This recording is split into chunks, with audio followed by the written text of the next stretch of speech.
your host, Bill Reel.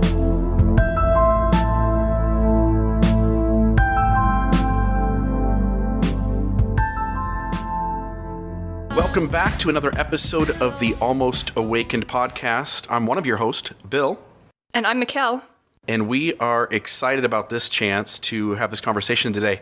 The topic today, Mekael, you and I were talking a while back, and one of the things I threw out was what I think are the top 5 catalysts to helping people awaken.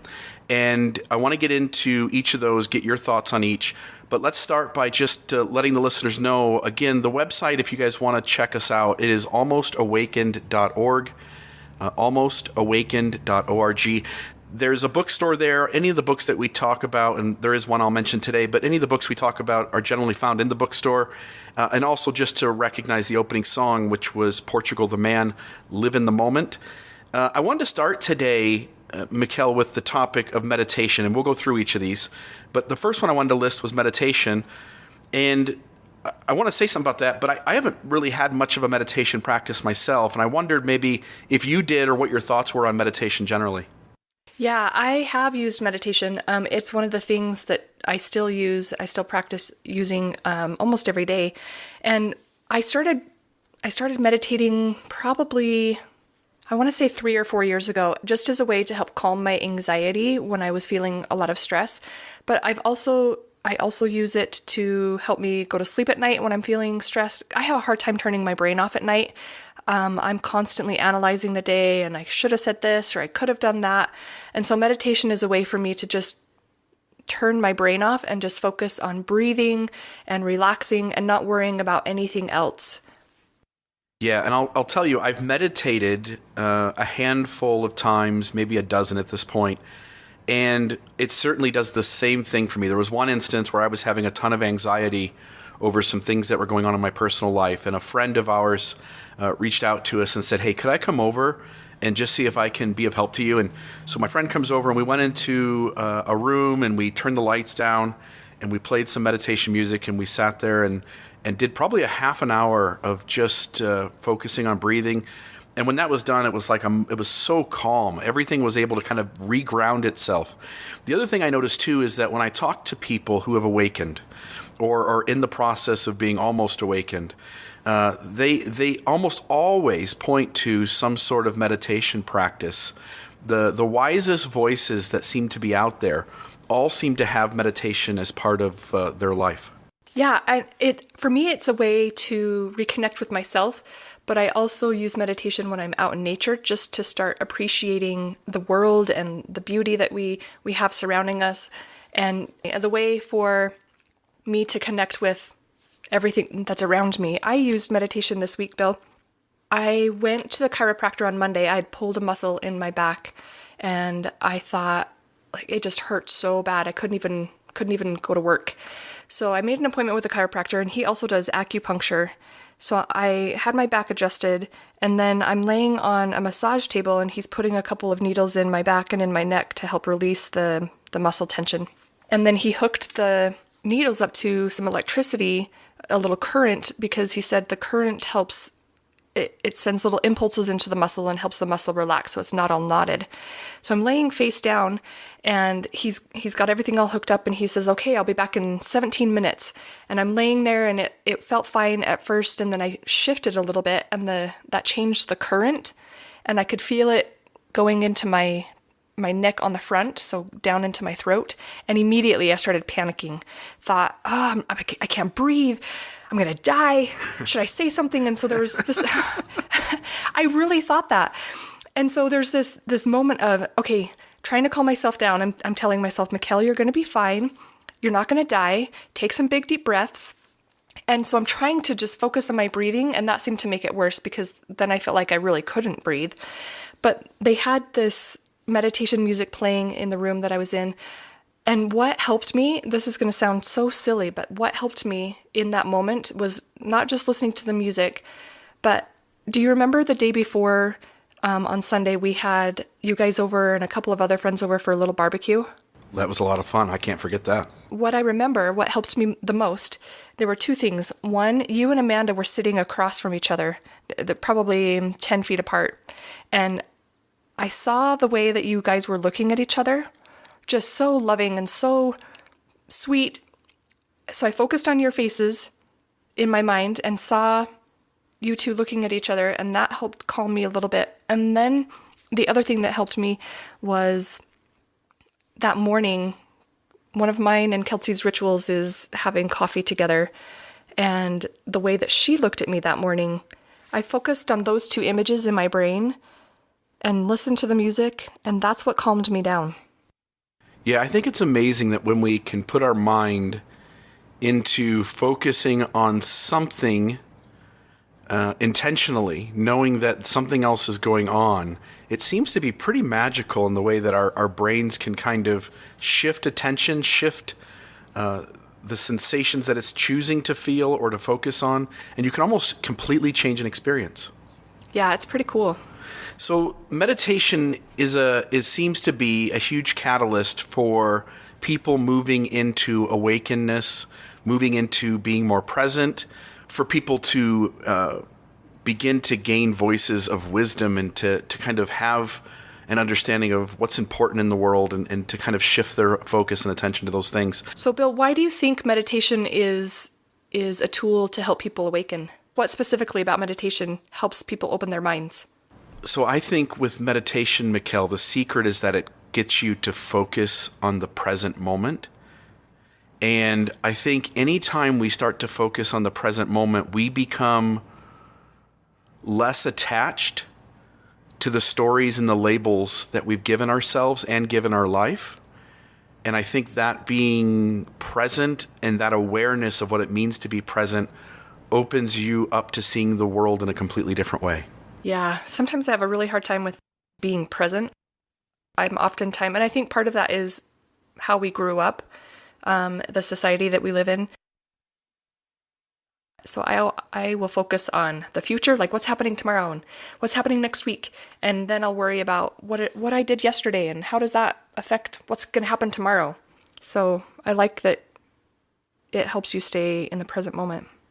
I know that when I have anxiety, I generally have anxiety over what the past means for now and what the future holds and the uncertainty of it.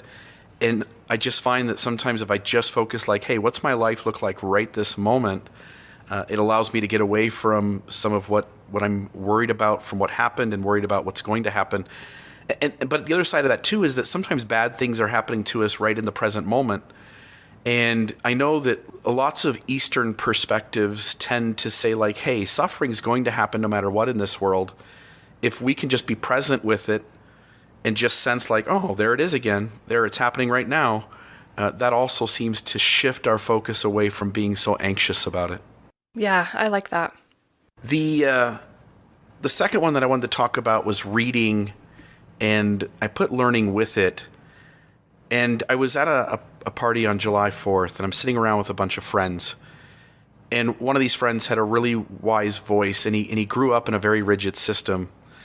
And I said, you grew up in a rigid religious system. And I said, you grew up in this system that really hampered, it discouraged you from reading, it discouraged you from learning, it discouraged you from being educated. And yet today you're just this really wise voice. What was your secret? And he goes, my secret was I taught myself to read at 3 years old. And I chose to be a voracious reader. I read everything I could get my hands on. And it truly amazes me as I look across again at people who are critical thinkers, who are inclusive of diversity, who are letting go of their certainty of their own systems and opening themselves up to the ideas in the larger world. Those people tend to be learners. They tend to love to learn new things, and they tend to either read or listen to a lot of like educational or informational programs. What are your thoughts, Mekael, on learning and reading and what impact those have had in your life? I would have to agree. I also was a voracious reader. I read whatever I could get my hands on as a kid. In fact, that was part of my escape. There was a time that my dad came into my room once and he said, if you spent as much time as you did reading novels, if you spent that time instead on religious reading, imagine where your faith and foundation would be. But I preferred to read other things. And as I think that in my own awakening process, books have been a way for me to get insight into other people's perspectives and to find useful tools to help me on this journey. I remember being a kid and going into the school library. I would read Amelia Bedelia. Oh, I love Amelia Bedelia. And I loved all the children. Like I would pay attention to like which books were recognized as award-winning Newbery. No, I think it's called a Newbery. Yeah, Newbery Award, which is the Children's Literature Award. And so I read books like Hatchet and Where the Red Fern Grows. When I went into college, I was taking education. I wanted to be a teacher, and I took a bunch of children lit programs because that's what I wanted to focus on was English. And as I did that, reading all these children, the Little Prince. Roll of Thunder, Hear My Cry, The Giver. I mean, I can remember all these children literature books, and they were all deeply influential. Even as a young adult, going back into some of these award-winning children's novels was deeply moving to me to read these stories. As I began to get older, things that influenced me, I read Reza Aslan's Zealot, where he presents Jesus of the New Testament as this zealot, this religious zealot that we had taken his story and over-embellished him and made him into something he wasn't. The story was deeply influential in me beginning to see my own religious system with new eyes. Reading and continual learning as we go through this list probably has been the greatest catalyst in my own life. Yeah, and it's interesting because I think that there needs to be a slight differentiation between just learning and application. I think that if we read but we don't really consider or think about the concepts or the ideas or the messages that are in the books, it's really not going to do us that much good. We have to sit with those ideas and consider our own ideas and our own values and how they either differ or maybe we need to change. What do you think about that, Bill? I hadn't thought much. So I grew up in a school system that had both majority of white students, and then there were some African American students in our school as well. But that was the limit of our diversity. There wasn't a lot of diversity in my school. And I really hadn't needed to confront racism up to that point. Like you see it a little bit in TV and you see it a little bit in your family kind of play out, but it wasn't something I had to confront head on. And I remember the first time I read Roll of Thunder, Hear My Cry. And when I read that book and having to deal with the seriousness of racism, I also remember going to a play. Our whole school class went to a play, and it was on Harriet Tubman and the Underground Railroad. And I remember as I've had to deal with people's lives that were different than mine and having to learn what it was like for those folks to have to deal with the tension in their culture, the prejudice and the bigotry, it really had caused me to kind of look inward and go like, hey, how would I handle these situations if I lived in these times and I was raised by the family that was taught to be mean or cruel or to cause trauma to some other person who's different than me. These experiences of things I've had to wrestle with and have begun that move from accepting the way those around you tell you to do things and moving into a space where you're like, I'm going to do it differently than my parents do it. I'm going to do it differently than my grandpa does it. I'm going to do it differently than my best friend does it. And you start to say like, no, I want to do this human thing better. And I want to be something different than the way I've been taught.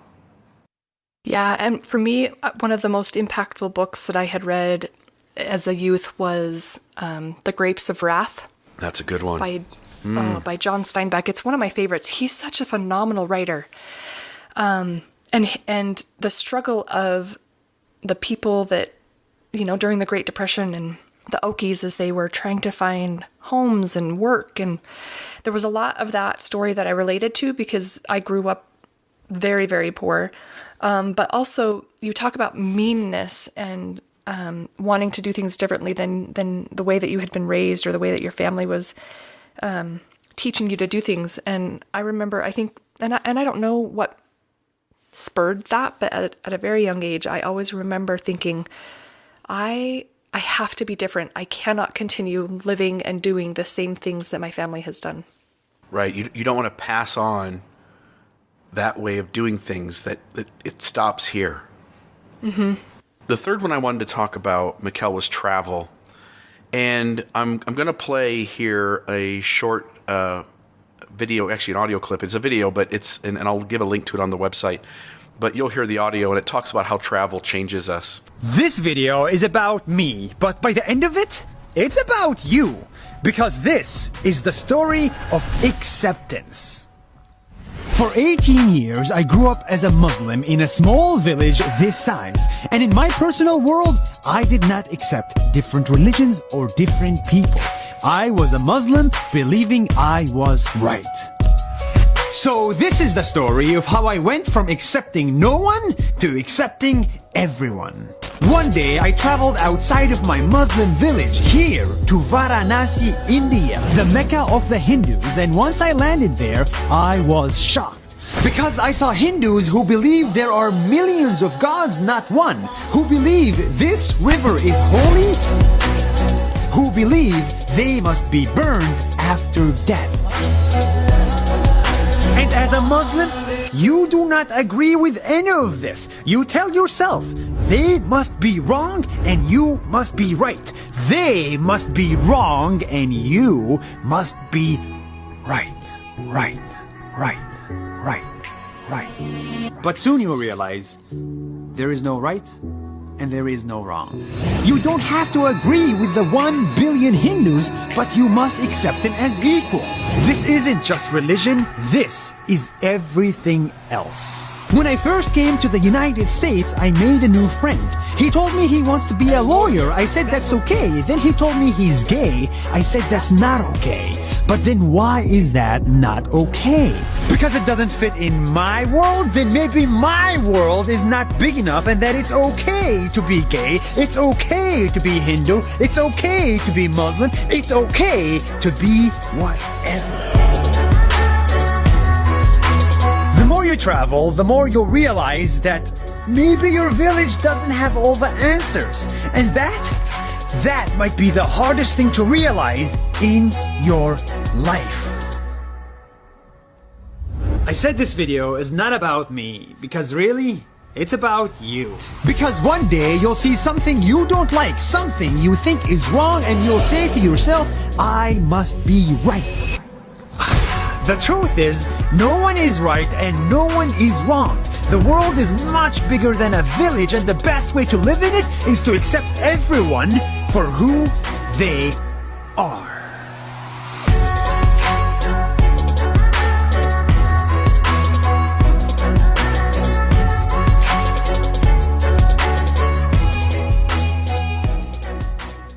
So as I watched that video, Mekael, it touches me that people who travel, people who see diversity, people who step outside of their own system and they start to see like, oh, other humans do this differently, whether it's religion, whether it's cuisine, whether it's politics or any facet of our social lives. When you see people do things differently, you begin to recognize like, oh, there really isn't an us and a them. There's just us. Yeah, I would agree. One travel experience that I had that kind of shifted my view and helped me understand that concept of us more than the us versus them was when I went to Mexico, and as I was walking along the streets, there's these little kids that are selling chiclet gums. Chicle, chicle, they'd call to you. And I could not fathom, if there was a God, how this God could make me, I don't know, just like I was no more deserving than they were. This person on the street selling chicle gums was just as important as I was, and that I was no more deserving than they were. And looking at people through different eyes changes things. You and I here live in southern Utah, and we've got our spouses here. We've got our friends here. I used to live in Ohio, and I used to live up in northern Ohio, flat terrain, right on Lake Erie. Lots of vacation stuff happening, lots of hustle and bustle, boating and fishing and camping and things like that going on in the area. There was a roller coaster park, a famous one, Cedar Point, nearby. And one of the things my wife and I did, and I'm kind of worried here. I'm a little nervous because a couple weeks ago we pissed off our listenership that are Trump supporters. And I don't mean, by the way, Mekael, I don't mean Trump supporters like, he was like the lesser of two evils and that's who I voted for. And I'm not liking everything he's doing, but our country seems to be in decent shape. Not like that guy. I'm surprised we had Trump supporters listening. Yeah, I think we did. Those don't seem like very awake people. Yeah, so I don't mean those people. I mean the guys that are like, look, I don't mind that he's putting Mexicans in cages. I think we should put everybody in cages. Like that person isn't listening to this podcast. So that's the group I'm talking about. And I didn't think, just like you, I didn't think they existed. I didn't think we had those listeners. But after that episode, we had a few people reach out to us and say like, hey, I'm going to have a lot of trouble with this podcast if you're going to be picking on Trump all the time. And so now I'm worried, going back here to travel, now I'm worried that we're going to piss off our Amish listenership.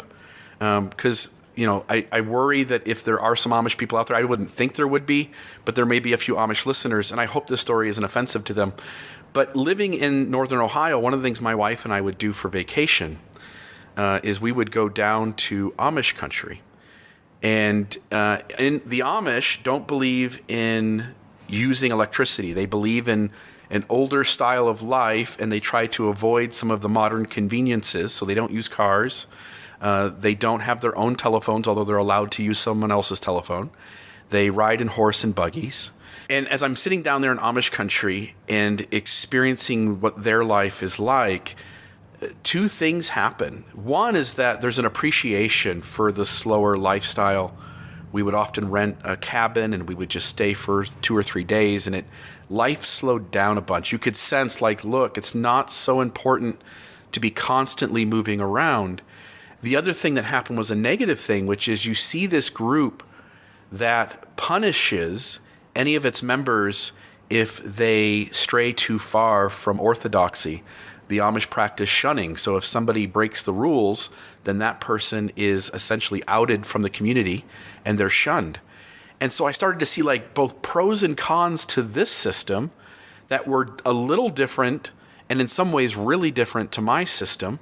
And so then every time we would visit this place, we'd go back home, I'd have to sit and kind of think about like, hey, how is my system the same?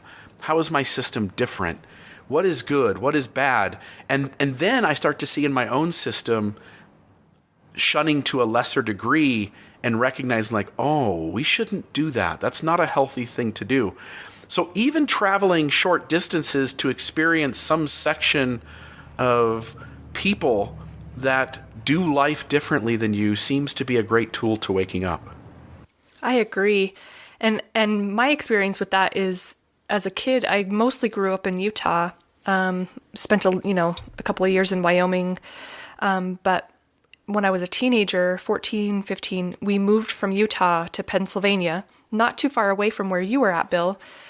And here I was exposed to, most of my life I had just grown up with individuals who practiced the same religious beliefs that my family did, and moving to Pennsylvania opened my eyes to a whole new world, literally, because here I was experiencing people who belonged to the Catholic religion or various religious systems, and also just people were different, and just the culture I think was different than what I'd always experienced or grown up in, and that I think really helped open my eyes to just being more accepting of people and realizing that my way or the way that my family was living wasn't necessarily the right way or the best way.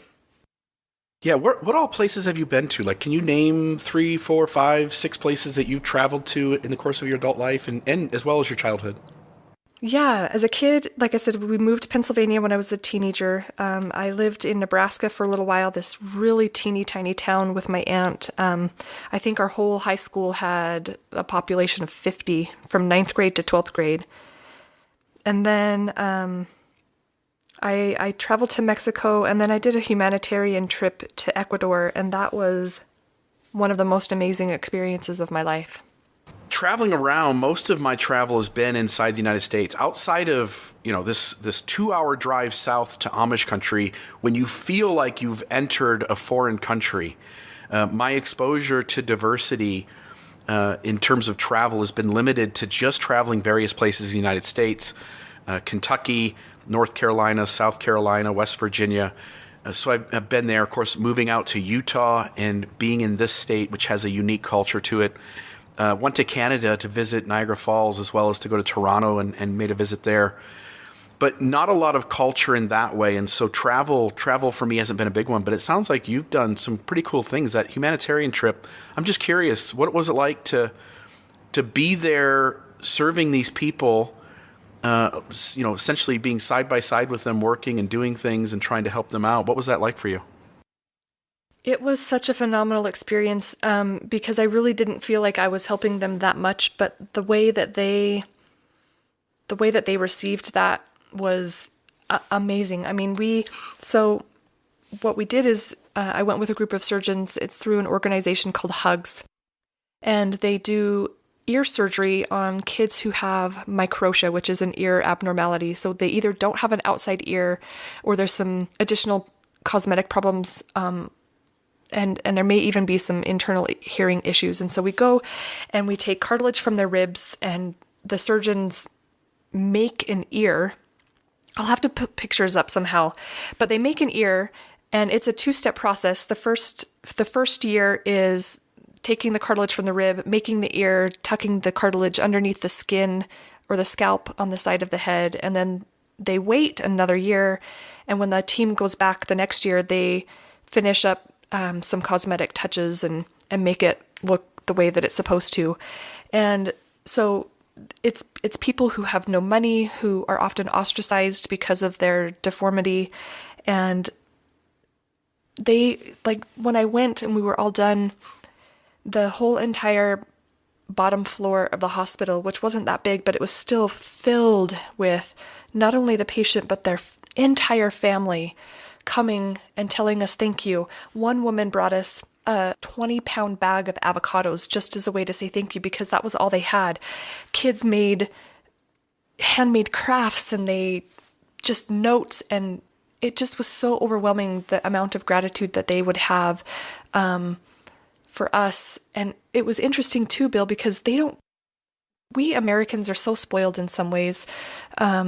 These kids, they don't get pain medicine. They get Tylenol or ibuprofen for this major surgery. We're cutting open their ribs, taking cartilage from their ribs, and they get Tylenol or ibuprofen. And most of the time, that they do fine. They don't need other drugs. Yeah. Wow. So it's just fascinating to me. I would have to say my career as a nurse has probably been the most influential in helping me get exposure to diversity. Yeah, I have to imagine, I mean, again, you said, like, I didn't feel like I was doing this huge thing, but you're involved in this effort to help these kids have a more acceptable appearance. Like, they have to be self-conscious to some degree that their body has this malformity. And on the other hand, you're also, like, restoring some level of function to them too. It just feels like, it's one of the things I regret is not doing something like that when I was younger. And I've got to believe that people who do what you did and expose themselves to other cultures, specifically when people seem to be in a little more poverty, a little more of a struggle to kind of get by in the day-to-day life, that it makes you appreciate what you have, and you begin to see humanity a little differently. Well, Bill, I was having a hard time waking up this morning. You know how it goes. You stay up too late partying or hanging out with friends. And then you've got to get up early to record a podcast. So what do we do in those instances? And on every other day of the week? Coffee. Red Roca coffee. It helps you and me as we're awakening in the morning. My favorite brew is Heathens or Good Mojo. And sometimes I like it hot.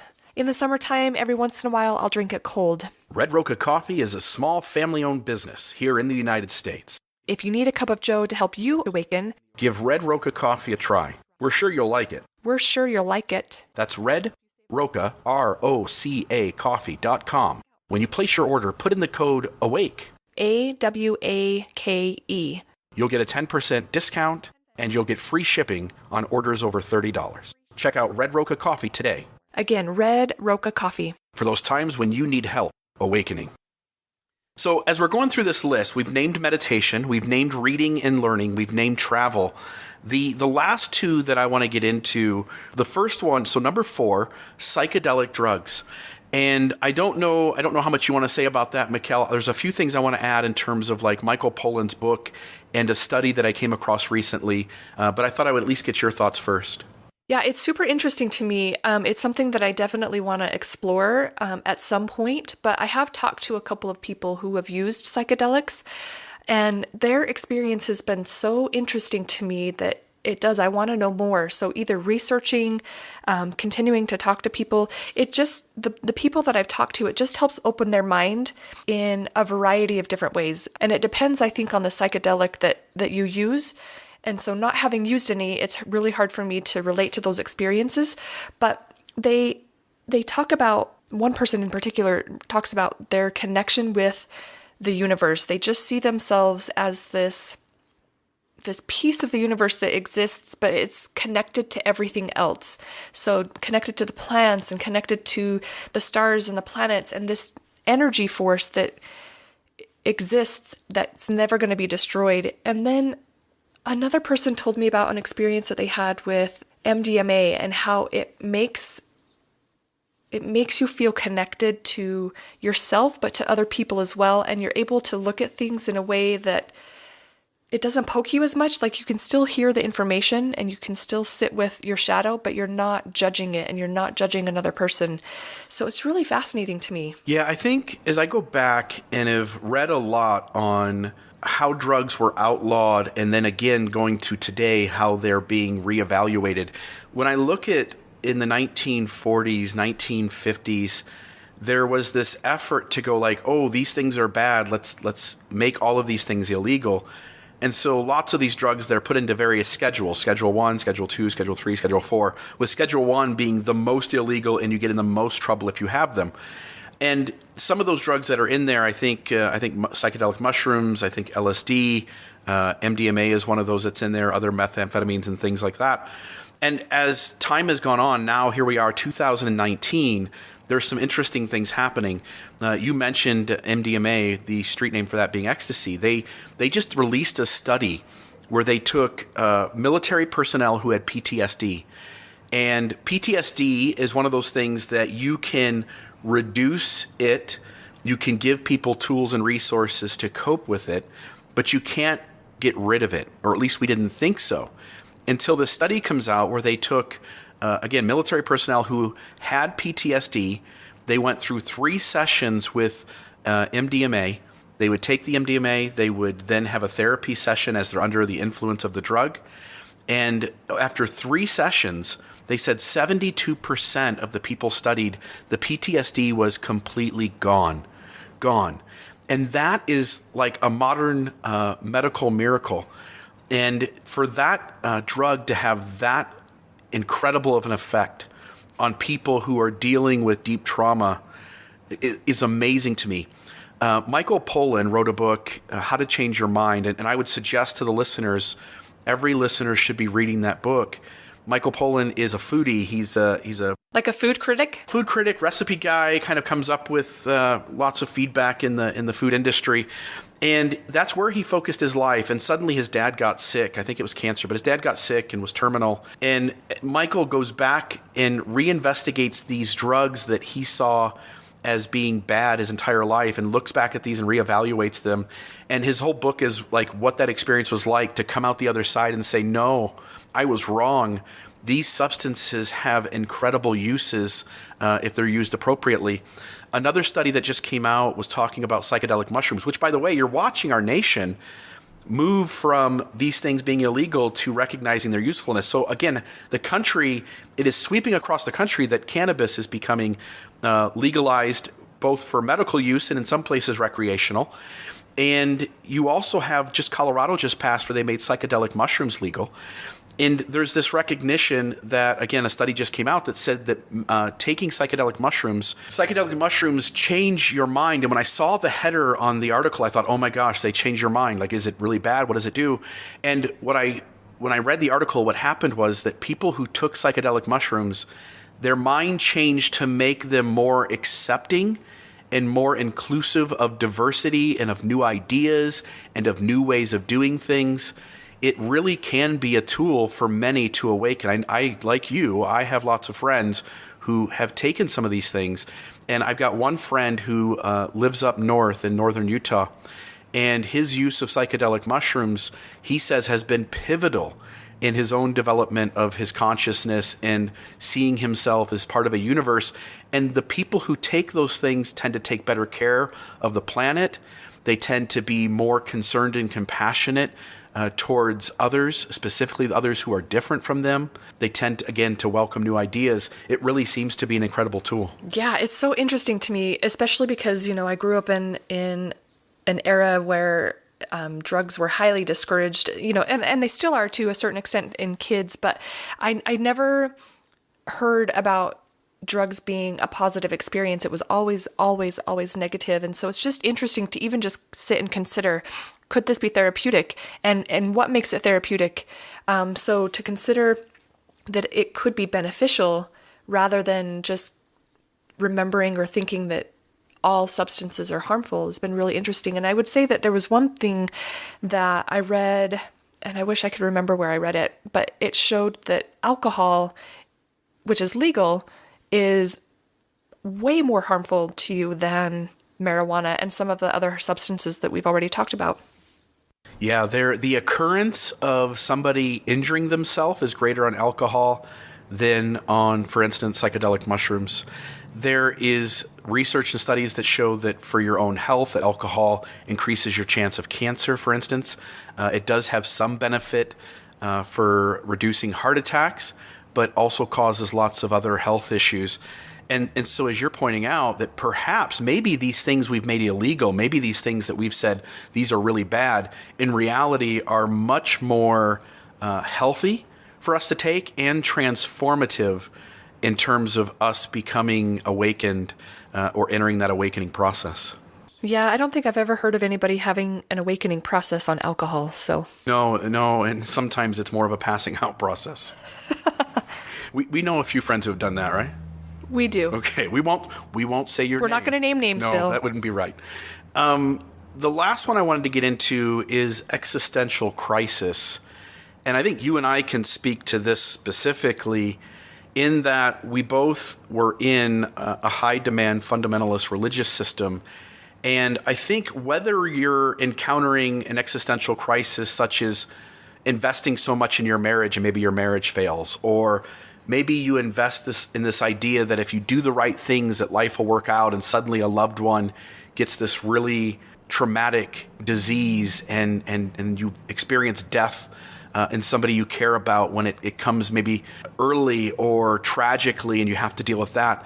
For me, it was being in a religious system that eventually, as I wanted it so badly to be true and to be like, this is God's way, to come face to face that it wasn't and things didn't add up, and having to like take not only my identity apart and this system apart, but almost kind of like just piece by piece looking at who I am and what I was and what experiences I had and what those experiences meant, and deconstructing my entire life in some ways led me, I think, in a huge degree to awaken through that deconstruction process. Yeah, and I was talking to Kelsey about that this morning, kind of talking about, her own existential crisis and what kind of brought mine on. And it's interesting because for Kelsey, it was sitting with the realization that she was gay and how could she make this religious system work, knowing and starting to accept who she really was. And I get that because I went through a similar experience. But when I look back and think about that, what hit me the most about this is my own confrontation with death. I had an experience in 2007 where I almost drowned and my son was with me, who was 8 at the time, and getting sucked into the ocean by a riptide. And, we both were almost drowning. And I walked away from that experience questioning everything And it took me a long time to kind of get over that. It wasn't the pleasant light at the end of the tunnel and relatives helping you out. It sounds like it was more gloomy than that. Yeah, so I had this picture in my head because part of it was what I'd been taught through my religious system that when you die, you'll be greeted by loved ones who've already passed on, and it's supposed to be this, paradise and this calming and relaxing experience. And I experienced none of that. What I experienced was, my life literally flashing before my eyes and feeling completely alone and feeling just darkness. I felt enveloped by darkness. When I was rescued at the very last second, I wondered where was that? I was a good person. I was doing good things. I was checking all the boxes within my religious system, and I had none of that. So sitting with that and questioning is sort of where I began my awakening process. I was happy with the direction my life was going. I felt very successful within my system. It rewarded me continually simply for being a white male, simply for showing up on Sunday. And when that system fell apart, when I had to reevaluate what was real and what wasn't, like you, it was a huge piece of the puzzle of opening myself up to the world not being the way I thought it was, and pushing me onto that path of awakening. I can remember over the last 7 to 10 years, it just feels like such a big difference from then till now. And every piece of the way was me having to kind of deconstruct my reality, and specifically within that system. It's interesting because I almost went through this depressive period after that happened. And there was some anger there too, because things weren't as I had always been taught. And so having to come, reconcile that was interesting. And that's when I really started reading and learning and researching about different things outside of my religious system, not just like religion, but different ways of thinking and living life. I think we'd love for the listeners to chime in and share, maybe we missed something. I did think if I was going to add a bonus one in, if I was going to add a number 6, I would add friends who are on the awakening journey too. Oh, I would so agree. Kelsey and I were talking about that this morning, and Kelsey's insight was, maybe it's really hard to read all of the books. There's a lot of books. There's a lot of books out there. A lot of libraries.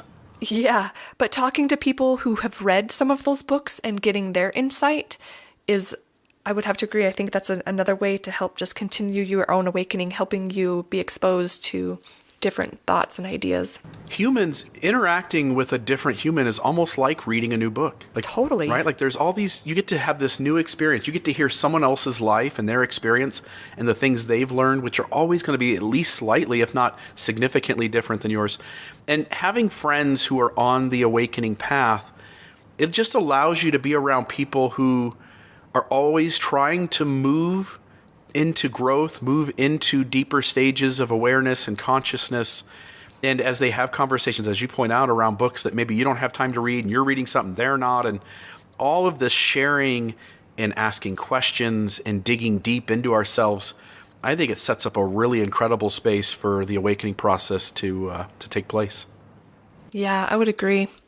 So we'd love to hear from listeners if there's something we missed, if there's some part of the awakening process that you think like, hey, you guys forgot this catalyst, send us a message. You can email us at almostawakenedpodcast@gmail.com. That's almostawakenedpodcast@gmail.com.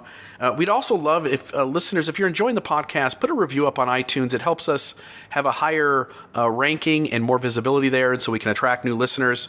We hope you're enjoying the podcast. Also, check out our partner, Red Roca Coffee. Curious, Mekael, any concluding thoughts on things that prompt us into awakening, or maybe even just the ground we've covered? Yeah, let's talk about FOMO for a second, Bill. Okay, so here we go again. No, I'm not talking about you. I'm talking about me. You do have FOMO. All right, so let me tell it this way, and then you can tell us kind of what you're thinking. But in our group, of friends, both really close friends nearby, close friends who are further away, maybe folks that we don't know quite as well. Our group of people down here in southern Utah, we're always enjoying experiences as a whole, as a group, and we're always experiencing fun together separately. And when the group splits up a little bit and enjoys some time with each other separately, maybe 4 people go to dinner, or maybe 6 people go watch a movie, or maybe 8 people play a board game at somebody's house. When that happens, Mekael, you experience FOMO? Oh, yeah. Big time. Tell us about that. I just wish that there was a way that we could all be together all of the time, but I know that that's not realistic, and it's also not healthy to spend 24/7 with everyone. But there's still this dichotomy. I want to be with them, and yet I'm happy for them to be able to experience, getting together with other people. And so how do you sit with the FOMO, Bill? Well, let me ask you first, are you always completely happy that you're missing out on things? No, you know that. No. So inside you, let's just be completely honest. Are you ready to be completely honest, Mekael? I'm ready. Let's do it. Okay, so when me and Amanda and 4 other people from our group go do something that we've reached out to each other behind the scenes, and we've invited each other to do something, and we go do something, and you and Kelsey find out that the 6 of these other people did this fun thing. What is some of the emotions you're dealing with? What are some of the feelings that are inside you? So old me, I'm getting better at this. I'm not perfect at it, but old me would say things like, they don't like me. They don't want to be with me. And it's, I would get mad and I would text you this tirade. I would have a little temper tantrum. You would do that. I would. Like I said, I've gotten better. Much better. Inside, I still might be having a temper tantrum, but I'm getting over it much quicker, and I'm learning to be kind to myself and stop saying negative things. I'm not getting any more messages from you when these things happen. I know, it's because I'm doing a lot better. In fact, Kelsey and I, it was interesting because just kind of going along with that, Kelsey and I were having a conversation about someone that we know that was having a little bit of a temper tantrum. And I was pissed that this other person was having a fit. And so I'm telling Kelsey all the reasons why I'm upset. And she looks at me and she's like, hey, babe, do you realize you're acting the same way? And I was so mad. And yeah, I saw it. I was fuck you, babe. I know. Fuck That's you. what I said in my head. I was like, fuck you, Kelsey. How dare you? How dare you? And then I was like, what I said to her was, I know. I don't want to hear about it. And so she backed off and I sat with it for about 10 minutes. And I was like, man, how can I call somebody else out on their bad behavior when I'm acting just as poorly? Isn't it that Buddhist thing that when you see something in someone else that deeply agitates you, it's almost certain that same behavior or perspective is present inside of you? Yeah, which I don't like hearing that either, because, I have this perception of myself that I'm much better than that, but I'm not. So in this FOMO, so you feel this hurt from not being included and not being part of this experience that other members of your friend group is having. And so you're trying to deal with kind of missing out. When we all get back together again, Mekael, do you find that suddenly you're just not as worthy as a friend, or you're not as valued? No, I know that people still want to be around me and they still want to hang out and we still want to laugh and have fun. And so that's what I have discovered is I would rather my friends go do things that make them happy, but I still want to hear about it, even if I do have a little bit of FOMO. It's okay for me to experience that fear of missing out, that lack of connection, but it also is okay for me to be happy for them and to not try and diminish their experience just because I'm feeling some FOMO. So I think you and I have talked about that a little bit. Kelsey and I have talked about that a lot. And we talked with a couple of our friends earlier in the week about this same thing, because I think it's a normal experience. I think we all experience FOMO at times. Don't you agree? Oh, I think we all do. I certainly do. And I think we all feel poked when people we care about go and do something fun and we're not included in that. But at the same time, like you point out, this is normal. Like, people have to be able to do fun things with whoever they want to do fun things with without us like fracturing our friendships over missing out on some event, and recognizing that when we come back together again, life is always changing, but we're still, like you're saying, we're still friends. Yeah, still friends and still happy to see each other and still happy to learn from their experience and share in the joy that they had when they got to be with other people. And so I just think that, we just need to realize that there's going to be times when we don't all get to hang out, and it's okay for all of us to do our own thing. Yeah, so sometimes it's inviting the entire group and some people are just out of town. But at the same time, the other side of it is that, Jenny and Greg are perfectly within their right to invite Tom and Susie to go to dinner without anybody else being invited. Like, we all get to know each other more intimately when we're in these smaller settings. And I remember, like, again, pointing to my wife also has FOMO. And just the other day, we're having a conversation about her feeling a little poke about not being included in something. And I say, babe, that's not fair. I said, there's a time where you, me, and these other 4 people did this thing. And remember those other friends of ours, they weren't included? It didn't bother you then, did it? And she's like, no, it didn't bother me then, did it? And so there's this recognition, like, we're all doing things independently with others. And we don't want others to hurt or fracture friendships with us because they weren't included in that specific event.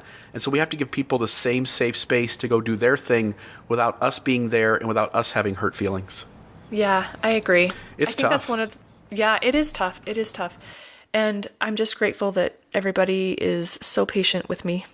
Yeah, we all need patience because we've all got things that we're messing up on. And the beauty, I think, of you and me is the ability to kind of call each other out in the moment, almost adding some level of embarrassment at times, but the reality, like, hey, I'm just saying this to help you be better. There's not like shame. There's not intentional, like, trying to offend or trying to mock or embarrass.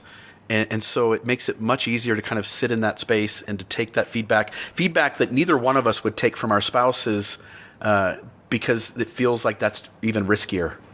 I know. We need to figure that out, Bill. Why don't we hear it from our spouse? Right. Maybe we ought to do an entire episode about dealing with tension and critical feedback from your loved one versus feedback from your friends. That might make a good episode.